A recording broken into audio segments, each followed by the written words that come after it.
Hi everyone, welcome to KREM 2 News at Noon. I'm Laura Papetti. It is good to see you.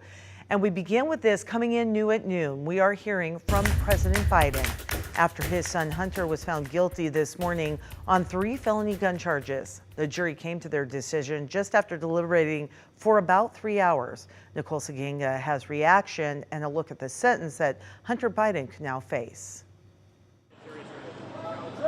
Now a convicted felon, Hunter Biden left the courthouse after the jury found him guilty on 3 counts of possessing a gun while being a drug user and making false statements about his drug use when buying the gun.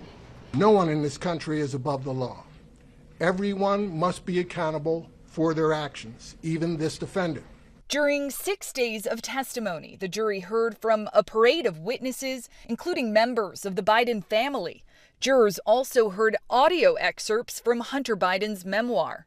I used my superpower, finding crack anytime, anywhere. Biden's defense told the jury he considered himself in recovery and no longer a drug user when he bought the firearm. Hunter Biden obviously wanted to avoid this moment. He is facing prison time. I don't think that he will face the maximum of 25 years. I don't think the prosecution's going to ask for the maximum of 25 years. The jury, made up of 6 men and 6 women, did not ever hear directly from Hunter Biden. He chose not to take the stand.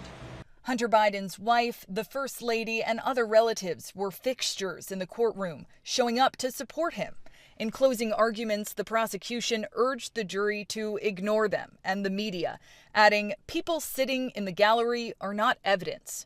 After the verdict, President Biden released a statement saying he loves his son and he will accept the outcome of the case and respect the judicial process. Nicole Saganga, CBS News, Wilmington, Delaware. As of right now, no sentencing date has been set, but Hunter Biden's team is expected to appeal.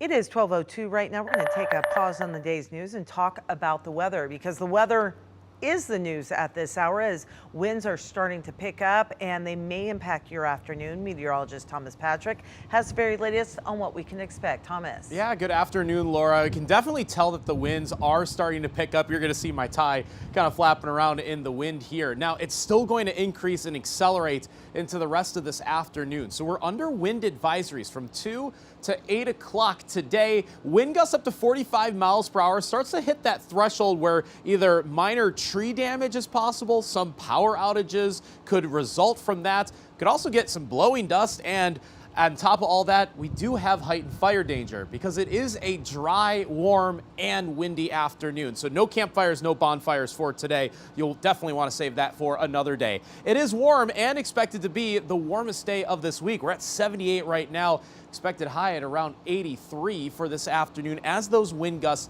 start to increase and again accelerate right through the rest of this afternoon and the early evening. Thankfully, it doesn't stick around into the nighttime hours nor into tomorrow, but this is what we're watching for. The storm system starting to pass over British Columbia. It's in the correct location to give us a windstorm element, though not quite at the intensity of a true windstorm. We're a bit out of season for it, but we'll track how long the strong winds will stick with us for and when we'll get another second windy day later on this week. Those details are coming up in a few minutes.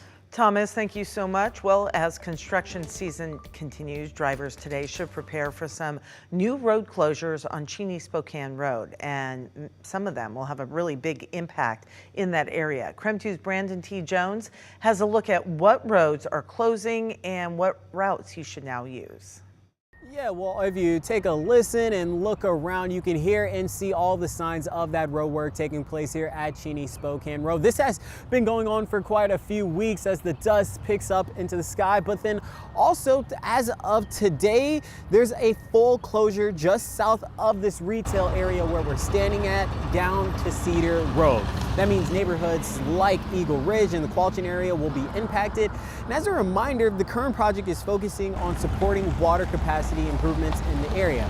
I got a chance to come down here yesterday. I spoke with some of the neighbors here in the area who shop at the grocery store. I talked with a couple of businesses. Some told me it's been an inconvenience. Others described it to me as what's been like just driving here over the last few weeks. It's been a little bit difficult, as you can imagine, with the roads partly closed, and the signs up there saying that the roads are closed. Our clients are very confused, not knowing if we're open or if the roads are open. And then, as you can see, getting access to our clinic has not always been ideal. And then with the road closing this morning, currently we don't have access for the clients to get out. All right, so I want to talk about some of the alternate routes you can use while this construction goes on. One option you have is West Qualchin Drive to South Meadow Lane Road. That's about 3.5 miles and takes 12 minutes. Your other option is Eagle Ridge to I-90. That one is a bit longer at 14.5 miles and approximately 25 minutes, but with all of this construction, you will see crews out here. They'll be helping you direct you into a new detour or into a correct path that you can take to kind of just go ahead and get around all of this construction. And as always with this construction season, try get out of the house a little bit earlier and just ultimately pack your patience as you're heading out the doors or on your way home. But for now, reporting here at the Cheney Spokane Road, Brandon T. Jones, KREM 2 News. Also happening today, WashDOT is hosting a community workshop. This is to talk about the North Spokane corridor. WashDOT wants to get public feedback on the community's walking and biking needs. That meeting begins at 5 o'clock at the Hickson Union Building at Whitworth. There is also a virtual option at SpokaneCounty.org.